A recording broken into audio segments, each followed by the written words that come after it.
ತುಮಕೂರಿನ ಮಾಧ್ಯಮ ಸ್ನೇಹಿತರಿಗೆ ಸ್ವಾಗತ ಮಾಡ್ತಾ ಇವತ್ತು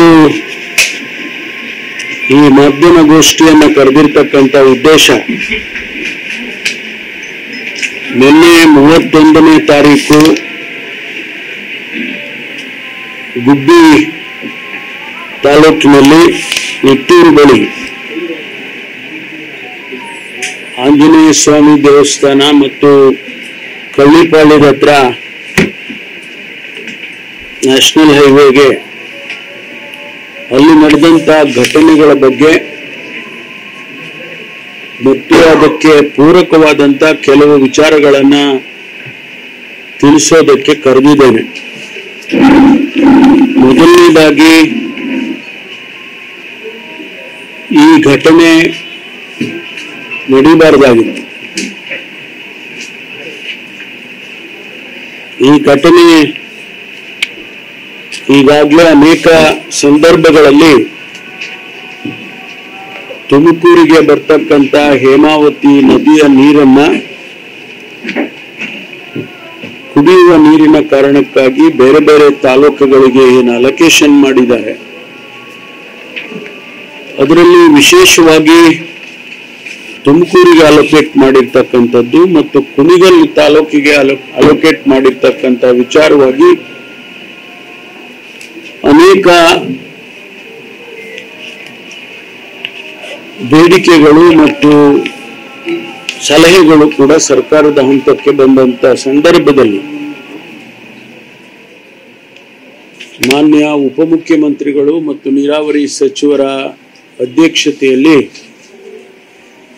ಅದರ ವಿಚಾರವಾಗಿ ಅನೇಕ ಚರ್ಚೆಗಳು ಸಭೆಗಳು ನಡೆದಿದ್ದಾವೆ. ಆ ಸಭೆಯಲ್ಲಿ ಮಾನ್ಯ ಶಾಸಕರುಗಳು, ತುಮಕೂರಿನ ಗ್ರಾಮಾಂತರ ಶಾಸಕರು, ತುಮಕೂರಿನ ಶಾಸಕರು, ತುರುವೇಕೆರೆ ಶಾಸಕರು ಇವತ್ತೇನು ಪ್ರತಿಭಟನೆಯಲ್ಲಿ ನೇತೃತ್ವವನ್ನು ವಹಿಸಿದ್ರು, ಅವರು ಕೂಡ ಆ ಸಭೆಯಲ್ಲಿ ಭಾಗವಹಿಸಿ ಅನೇಕ ಸಲಹೆಗಳನ್ನ, ಸೂಚನೆಗಳನ್ನ ಮತ್ತು ಅವರಿಗೆ ಇರ್ತಕ್ಕಂಥ ಆತಂಕಗಳನ್ನ ಪ್ರಶ್ನೆ ಮಾಡಿದ್ರು. ಆ ಸಂದರ್ಭದಲ್ಲಿ ಸಭೆಯಲ್ಲಿ ತೀರ್ಮಾನ ಆಗಿರ್ತಕ್ಕಂಥ ವಿಚಾರಗಳು,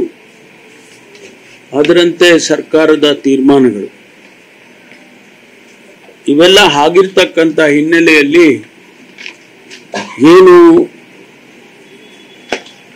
ಕುಣಿಗಲ್ ತಾಲೂಕಿಗೆ ನೀರನ್ನ, ಕುಡಿಯುವ ನೀರನ್ನ ತೆಗೆದುಕೊಂಡು ಹೋಗಬೇಕು, ಆ ವಿಷಯವಾಗಿ ಸುಮಾರು ಕ್ಯಾಬಿನೆಟ್ನಲ್ಲಿ 5/1/24 ಅಂದ್ರೆ ಜನವರಿ 5ನೇ ತಾರೀಕು 24ರಲ್ಲಿ ಏನು ಕ್ಯಾಬಿನೆಟ್ನಲ್ಲಿ ತೀರ್ಮಾನ ಆಯಿತು, 70ನೇ ಕಿಲೋಮೀಟರ್ನಿಂದ ಹೇಮಾವತಿ ಕೆನಾಲ್ ತುಮಕೂರಿಗೆ ಏನು ಬರ್ತಾ ಇದೆ, ಅದರಲ್ಲಿ 70ನೇ ಕಿಲೋಮೀಟರ್ನಿಂದ ಒಂದು ಎಕ್ಸ್ಪ್ರೆಸ್ ಕೆನಾಲ್ ಅನ್ನ ತುಮಕೂರು ಕುಣಿಗಲ್ಲಿಗೆ ತೆಗೆದುಕೊಂಡು ಹೋಗಬೇಕು, ಅದರ ಮೂಲಕ